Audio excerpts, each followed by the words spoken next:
Did you know that Bruce Lee's life and untimely death have been surrounded by mystery and speculation for decades? In this video, we're uncovering the truth behind the legend, what really happened to the martial arts icon who changed cinema forever. Before we get started, don't forget to like, subscribe, and hit that notification bell so you never miss our latest deep dives into iconic stories and celebrity mysteries. Let's explore the truth. Bruce Lee was more than just a martial artist and actor. He was a revolutionary figure who bridged cultures and inspired generations. Yet, his sudden death at a young age sparked countless rumors, conspiracy theories, and unanswered questions. From official reports to the whispers behind closed doors, this video digs into the facts, theories, and controversies surrounding Bruce Lee's final days, revealing a story that goes far beyond the headlines. 10. Bruce Lee's early life and formative years. Bruce Lee was born Lee Jim Fan on November 27, 1940, in San Francisco, but grew up in Hong Kong. Raised in a family involved in the entertainment industry, Bruce was introduced to acting as a child. Despite his early exposure to show business, his true passion was martial arts. He trained in Wing Chun under the famous master Ip Man, developing an intense discipline and physical prowess that set the foundation for his future innovations. His upbringing in a cross-cultural environment, East meets West, deeply influenced his worldview, shaping his philosophy and approach to martial arts and life. 9. The birth of a new martial arts philosophy. Bruce Lee was dissatisfied with traditional martial arts' rigid styles. He believed that no single style had all the answers and sought a more flexible, efficient, and realistic approach. This led him to develop Jeet Kune Do, the way of the intercepting fist, a philosophy and martial art emphasizing adaptability, directness, and simplicity. Bruce incorporated elements from boxing, fencing, and other martial arts, encouraging fighters to use what works best rather than stick to dogmatic rules. His writings and teachings emphasized self-expression and mental as well as physical mastery, revolutionizing martial arts training worldwide. 8. Hollywood. Breaking barriers and facing discrimination. Despite his skills and charisma, Bruce Lee encountered significant racial barriers in Hollywood during the 1960s. Asian actors were often relegated to stereotypical roles or ignored entirely. Lee initially landed small parts, but was frustrated by the lack of leading roles available to him. His big break came with the TV show The Green Hornet, 1966-67, where he played Kato, a skilled sidekick. While the show introduced him to American audiences, it didn't give him the leading man status he sought. Lee's experience highlighted the racial prejudices of the time and fueled his determination to succeed on his own terms. 7. Return to Hong Kong and legendary film career. Unable to find the starring roles he wanted in the US, Bruce Lee returned to Hong Kong, where he quickly became a major star.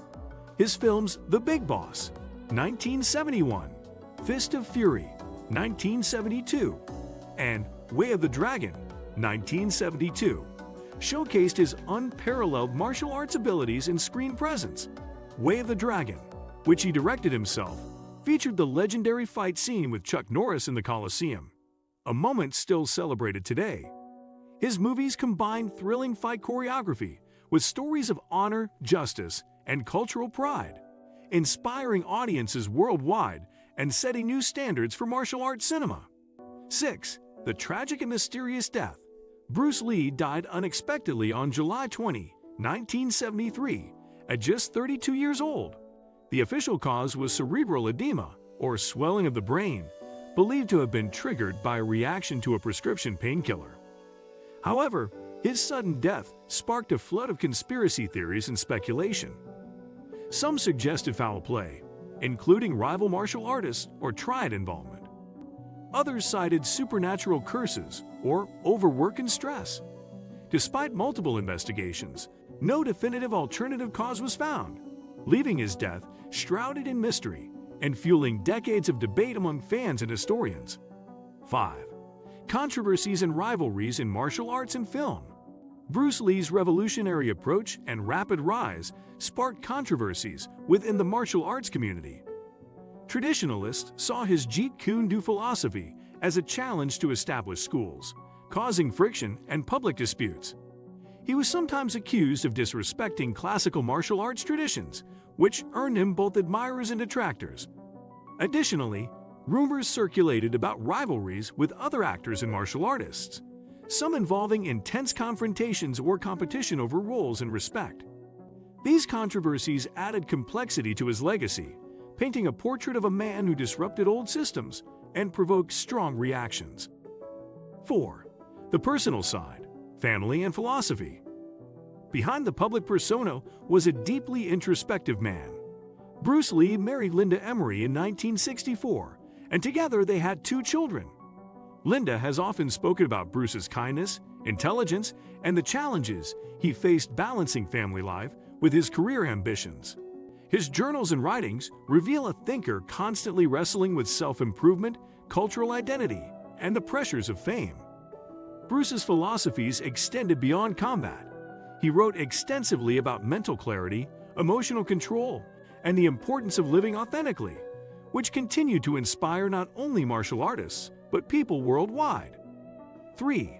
Enter the Dragon and global stardom. Bruce Lee's final completed film, Enter the Dragon, 1973, was a groundbreaking success. As one of the first major Hollywood-Hong Kong co-productions, it introduced his talents to a global audience and became a martial arts classic. The film's blend of action, suspense, and philosophy, along with Lee's magnetic presence, made it a cultural phenomenon.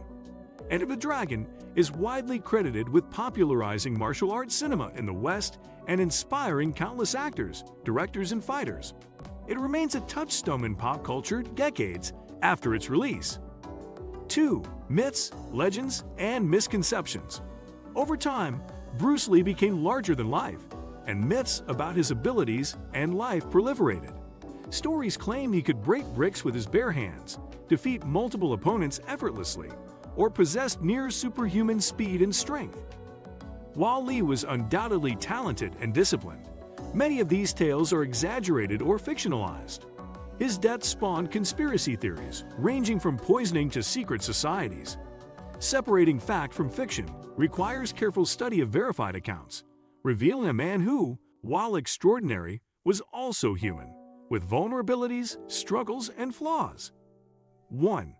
The true legacy and what really happened. Bruce Lee's death was a tragic loss of a young man at the peak of his powers, cut down by a rare medical reaction. What really happened was a combination of unfortunate circumstances involving medication and an intense lifestyle. Beyond his death, Lee's influence endures. He forever changed martial arts, cinema, and cultural perceptions of Asians in the West. His philosophies of adaptability, self-expression, and breaking barriers continue to resonate. Bruce Lee's true legacy is not only the films or fights, but the spirit of innovation, courage, and the quest for personal freedom that he embodied, a legacy that remains alive today. What do you think of our video? Let me know in the comments section below. Also, subscribe to our channel before you go. Thanks for watching.